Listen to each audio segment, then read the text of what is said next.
Pinagtibay ng Ombudsman ang naunang desisyong kasuhan sa Sandigan Bayan si dating Makati Mayor Junjun Binay at iba pang opisyal dahil sa umano'y overpriced na Makati City Hall Building 2. Saksi si Bernadette Reyes.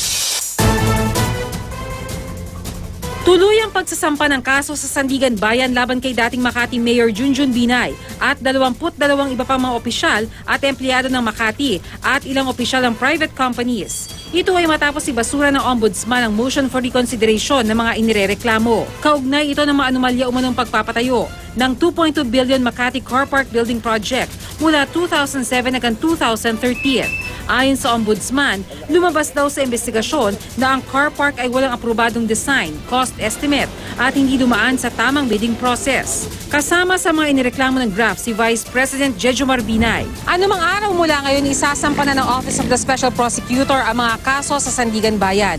Pero hindi pa kasama sa mga kakasuhan si Vice President Binay dahil bilang isang impeachable officer, di pa siya maaaring kasuhan habang aktibo sa serbisyo.